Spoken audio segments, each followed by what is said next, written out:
ወይዘሮ ሂሩት አቶ ዘነበን እንግዲህ ርብቃት ብሩክን ታፈቅረዋለች ብላስ በመናገሯ እሳቸው ወንድምናት ናቸው እንዴት ይሄ ነገር ሲባል ስትጠየቅ እሷም አዎ ወድጄ አይደለም ራሱ በግራሱ ጊዜ መጥቶብኝ ነው ስትላቸው ማመን አቅቷቸው ተንዘፍዝፈው ወርቀው ነበር። ሆኖም ግን እንግዲህ ብሩኬ ደርሶ ሆስፒታል በመሄዳቸው ትርሲትና ብሩኬ ሕክምናቸውን አጠናቀው አቶ ዘነበ ተሽሏቸው ዛሬ ወደ ቤታቸው እንደሚወጡ ተነግሯቸዋል። ይህን እያደረገች ያለችው ወይዘሮ ሂሩት እንግዲህ ከሜኪ ጋር አላይታ ብሩክንና ትርሲትን አንድ ለማድረግ ስለሆነ አሁን ደግሞ ርብቃ አባቷ ፈቃደኛ እንዳልሆኑ ስታቅ እንግዲህ ሾፌሩ ጋራ የነበራትን አጠናክራ እንግዲህ ለምን ዘና ፈታ አላረግሽም ብሏት ነበርና ይሄማ ነገር ብሩኬ ለኔ መሆን የለበትም እውነትም ወንድሜ ነው መሆን ያለበት ብላ ከእሱ ጋራ ወጥታ ከተከስተ ጋራ ወጣ ብላ ዘና ተዝናንታ እንግዲህ እራት ጋብዟት በልታ መጣለች። አሁን እንግዲህ ነገሮች መስመር እየያዙ ነው። ሆኖም ብሩኬ ግን በልዕልት ልቡ እየተሰበረ ነው ያለው። ልዕልትን ትንሽ ንቂልኝና የምነግርሽ ሚስጥር የማወራሽም የምጠይቅሽም አለ ጥለሽኝ አትሂጂ ደስታ ያለው ካንቺ ነው በማለት እሷን ስቅስቅ ብሎ እያለቀሰ ፈጣሪውን እየተማጸነ ነበር። ሆኖም በአንድ ወቅት ላይ ግን ብንናለችና እሷም የተናገረችውን ንግግር እህትህን አደራህን ተከላከላት፣ ሰዎች ሊገሏት ነው፣ አዲናት እያለ ስትነግረው እሱ ራሱ ማንን ነው የምትለኝ ልዕልት ማንን ነው እያለችኝ ያለችው እያለ ግራ ተጋብቶ ነበር። ሆኖም ግን እህቱን እንግዲህ የሚከላከላት ከሜኪ ነው። ሜኪ ምክንያቱም የብሩኬ እህት ከባድ ሚስጥር ይዛበታል። የብሩኬን እንዴት አድርጎ አታሎና እንደዛ በመኪና አስገጭቶ ለዚህ ልችን ትርሲትን ለራሱ ለማድረግ ሲጥር የነበረውን ሰዓት የምታውቀው እህቱ ናት እና ወደ ውጭ ሀገርም እንድትወጣ ያስገድዳት እሱ ስለነበር አሁን እንግዲህ ወደ አገር ከተመለሰች አስገድላታል የሚለውን በሚገርም ሁኔታ ልዕልት ግን ኮማ ውስጥ ሁና ታይቷት ነበርና ድረስላት አዲናት ሊገሏት ነው የሚለው መልእክት ግራ ተጋብቶት ግን ማንናት እያለ ነበርና ለትርሲት ሲጠይቃት እንደ እህትህን እኮ ነው አልገባህም እንዴ ብሩኬ ስትለው አላወቅኩም ነበር እና ከነማን ነው የምታድናት እነማን ናቸው የሚገሏት እያለ ትርሲትም ከብሩኬ ጋር አብራ ማውራት ጀመረች። ከዛም በኋላ ተደውሎ አባባ በመውደቃቸው ሲነገረው እየሮጠ መጥቶ ሆስፒታል ወሰዳቸው። ቾምቤን አስቀምጦላት ከዛ በኋላ ምንድነው የተፈጠረው ሲባል ርብቃ አንተን ስላፈቀረች ነው ሲሉት በፍጹም አትላችሁም፣ ርብቃ ለኔ እህቴ እንጂ ፍቅረኛ ልትሆን በፍጹም አትችልም፣ እሷም አታደርገውም በማለት ነበረ እሱም መልሱን የሰጠው። በዚህን ጊዜ እንዳላፈቀራት ስታውቅ ርብቃም እንግዲህ ቦታ የለያዝ ስትል ከተከስተ ጋር ያላትን ግንኙነት አጠናክራ ቀጥላለች። አሁን በተለይ ወይዘሮ ሂሩትን ለመበቀል ሁለት ሆነዋል፣ ሜኪያና ርብቃም በዛን ሰዓት እንደዛ አድርጋ አባቷን ለሞት ስላደረገችባት በፈጣሪ ገዛ ቢድኑም እሱ ደግሞ ሚስጥሩን ሁሉ እያወጣች ከቤት ውስጥ ያለውን ችግር እየተናገረችበት ስለሆነ ይህንን ነገር ሁሉ እየሰረሰረች እቺ አሮጊት አታስቀምጠንም፣ አንቺም እኔም ተባብረን እቺን አሮጊት ማስወገድ አለብን እያሉ ይዝታሉ። በስከ መጨረሻ ምግብ እየሰራች እያለች እሱም የምግብ ልብሱን ለብሶ ኪችን ሲገባ ወይዘሮ ሂሩት ኧረ አንተ ለሆድህ እኮ ጉደኛ ነህ መቼም አላስተኛሃል አይደለም እና አሁን ልትሰራ መጣ ስትለው እንዴ በቃ አሁንማ አንቺ እየሰራሽ ከሆነ እኔ ልመለስ ነው ና አንተን ማን ሰርቶ ያበላሃል ና ስራ ስትለው ይህ እኮ እኔ ብሰራ ለልጆቹ እንጂ ለእናንተ አይደለም ደግሞ እናንተን ቁጭ ብዬ ልቀልብ ወይ በማለት ነበረ የተናገረችው። አይ እኔማ አንቺ እየሰራሽ ከሆነ አረፍ ልበል ብዬ ነው የሚለውን ነገር ስትለው ተናደደ። ኪችን ገብቶ እየሰራ ተከስተ ሲያየው ደግሞ በሳቅ ነበር የፈነዳበት። እንዴ በጣም ነው የተመቸህ እንዴት ደንበኛ ሼፍ ሆነሃል እያለ ሲቀልድበት ወይዘሮ ሂሩት ልጆቹ ጋር ጠረጴዛ ላይ ሆና ትስቅበት ነበርና ምን ያስቃችኋል እናንተ እያለ እሱም ይናገር ነበረ። በዚህም አንድ ንዴት ያለበት በስከ መጨረሻ ደግሞ እሱ እርብቃ ጋራ ተነጋግሮ ስልክ ተለዋውጦ ሲወርድ ሲያገኘው ደሞዜ እንድሰጠኝ ይፈልጋለሁ በማለት ሲል አንተ ልጅ ነገርኩ ምን ሰርተህልኝ ነው የምሰጥህ እኔ አርፈ ብትቀመጥ ይሻልሃል ቢለው አረ እየዛትክብኝ እኮ ነው አሁን ግን ተከስተ መሆኔን አላወቅክም እየረሳኸው ይመስለኛል በማለት ነበረ ያስጠነቀቀው። አሁን እኔ ምልህ አለው። አቤት አንድ ነገር ላስቸግርህ ነበር። ምንድነው የምታስቸግረኝ? ትርሲት ዛሬ ስራ አትገባም፣ ስለዚህ ይህን ቁልፍ ስጣት ብሎ የመኪናውን ቁልፍ ወረወረለት። ብሽቅ ብሎ ተናደደ። ምክንያቱም አሁን ሜኪ ያም ተነስቶ ያም ሲያዘው እየተናደደ ነው። ልክ ዘበኛ ማረጉኝ ሾፌር ማረጉኝ የማለት ያክል እየተሰማው ይመስላል።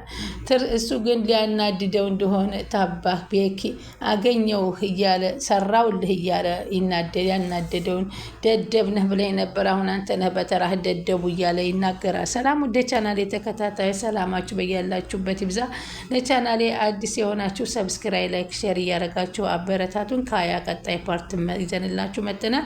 እንግዲህ ከሀያ ወይዘሮ ሂሩት በቤት ውስጥ የጀመረችውን ነገር ካላሳካ አልወጣም ያለች ይመስል እንግዲህ እርብቃን እኮ ያወዳታል፣ ታፈቅረዋለች፣ እሷን ነው የሚያገባው ብሎ ልጁ ተናገረ ብላ እየሮጠች ሄዳ ነበረ። እሷንም ከአባቷ ፊት ጉድ ሰርችን ማዋረዳት በማለት እንግዲህ እሳቸውን ለህመም የዳረገቻቸው ማለት ነው። እንግዲህ ልጁም የተናገረውን ነገር ማን ነው ያለው? እኔ ምልሽ አለቻት። ካሊብ ከመቼ ወዲህ ነው ይሄን ሁሉ ነገር ያወቀው አለቻት። ምን አወቀ አልገባኝም። አባታችን እኛንም ትርሲትንም አይወደንም አለ። አይ ይሄ ልጅ አሁን ይሄን ነገር አልረሳውም አለ። አንቺም ስለዚህ ነገር ታውቂ ነበር አለቻት። አውቅ ነበር አለች። ግን ይቅርታ ብሎት እኮ ተላልፈዋል አለቻት። ኧረ እባክሽ እንደዛ ነው አለቻት። አዎ ካሊብ እስካሁን ይሄን ነገር አልረሳውም እንዴ አለች። ይሄ ነው እንዴ ገረመሽ? ልጁ ከዛ በላይ ያውቃል። ምንድን ነው ከዚህ በላይ ያውቃል ማለት? አንድ ነገር ልጠይቅሽ አለቻት። ለመሆኑ ሀብቱን ልታካፊ የወሰንሽው ተጣልታችሁ ነው? አዎ ልጁ ልክ ነበራ። እንዴት ነው ልክ የሚሆነው? ካሊብ የሚያስበው አባታቸው እንደማይወዳቸውና ንብረት ብሎ እንደመጣ። ምን እኔ ትርሲት እንዴት ይሄን ሊያስብ ቻለ? እኔን ትጠይቅኛለሽ እንዴ? እኔ ነኝ እኮ አንቺን የምጠይቅሽ አለች እናት። ትርሲት ደግሞ ካሊብ የተናገረው እውነት ነው አለቻት። እንዴት ነው እውነት የሚሆነው? መቼም ብሩክ ሀብትን ፈልጎ እንዳልታረቀሽ ነው።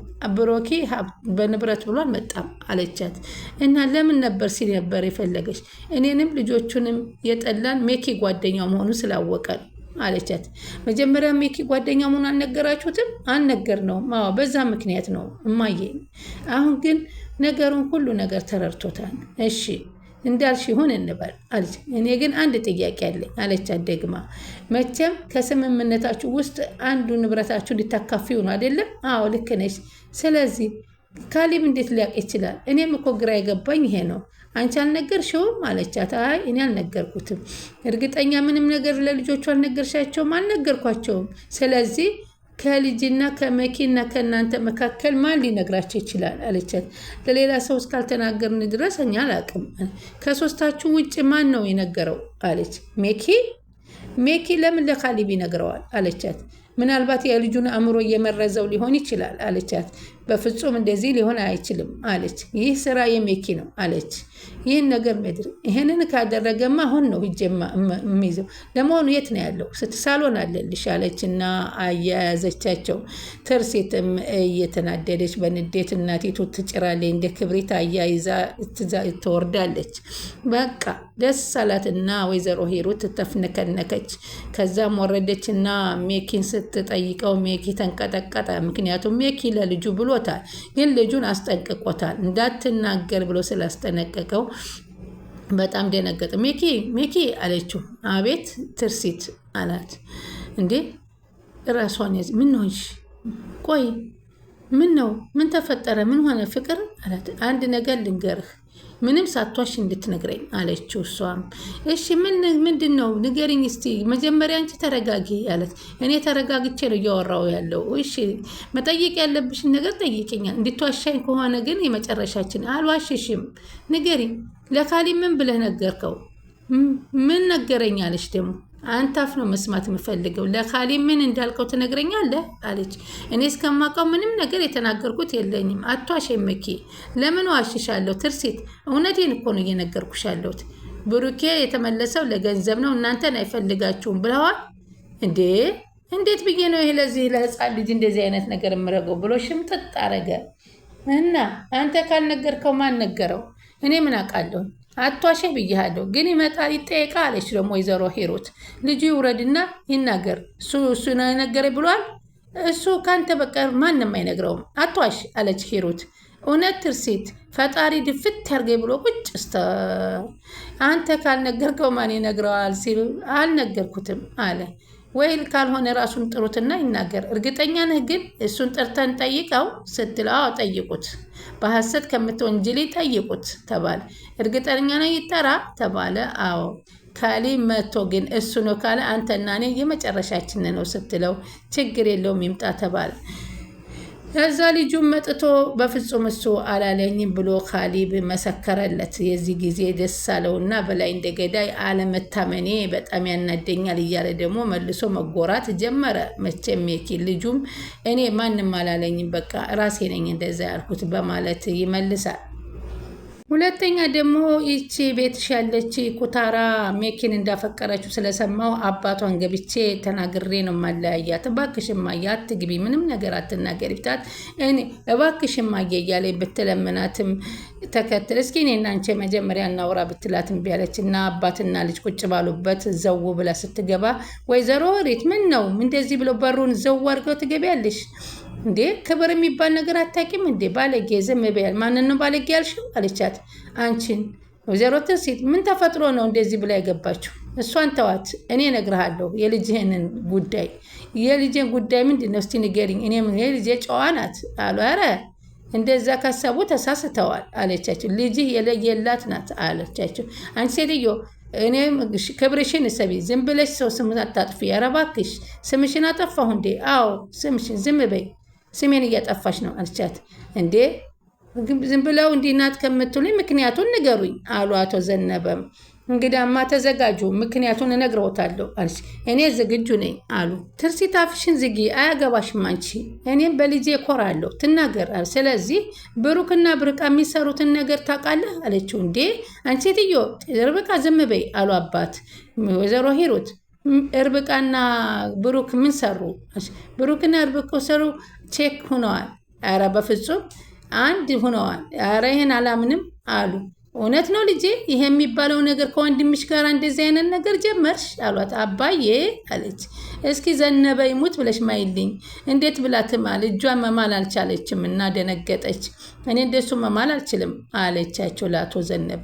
እነሱ ያሉት ነገር እውነት ነው ማለት ነው ብለው ሲያፋጥጧት፣ እርብቃም እኔ አለች በስህተት ነው ያፈቀርኩት አለቻቸው። ምን ወንድምሽን አፍቅረሽዋል ብለው ልባቸው ሸርተት ብላ ወደ ሆስፒታል። እንዲያውም ከዛ ሲነካኳቸው አረ ሰው ይሞቷል እያለች ነበር ስትተረግ የነበረችው ማለት ነው።